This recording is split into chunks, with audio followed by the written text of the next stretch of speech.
Ο οικιακός υπολογιστής σας είναι ένας εξαίρετος τρόπος πρόσβασης για όλη την οικογένεια σε πληροφορίες, ψυχαγωγία, αγορές, νέα και φίλους.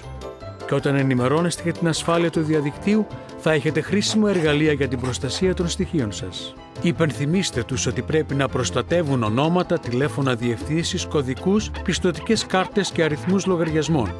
Να τα κρατούν μυστικά. Οι απάτες ηλεκτρονικού ψαρέματος μοιάζουν συχνά με επίσημα ηλεκτρονικά μηνύματα από τράπεζα, παροχέα διαδικτύου ή άλλη νόμιμη εταιρεία και προειδοποιούν ότι θα κλείσουν το λογαριασμό σας αν δεν επιβεβαιώσετε τον αριθμό λογαριασμού ή τον κωδικό πρόσβασης. Διαγράψτε αυτά τα μηνύματα και αν δεν είστε βέβαιοι, τηλεφωνήστε σε ένα γνωστό αριθμό της εταιρείας για εξακρίβωση. Πείτε στα παιδιά σας να μην δίνουν το επώνυμο, τη διεύθυνση ή άλλα στοιχεία τους σε άλλους και να μην συναντούν κανέναν χωρίς την έγκριση των γονιών τους. Οι γονείς πρέπει πάντα να γνωρίζουν τι γίνεται. Μάθετε από τα παιδιά σας αν έχουν εμπειρίες από ηλεκτρονικές πιέσεις, εκφοβισμό, ακατάλληλες καταστάσεις ή αν τους ζητήθηκε να συναντήσουν κάποιον.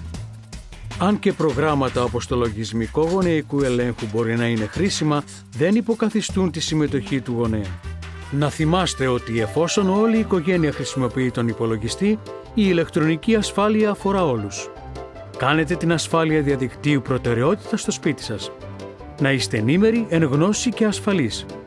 Επισκεφτείτε τον ιστότοπό μας για περισσότερες πληροφορίες.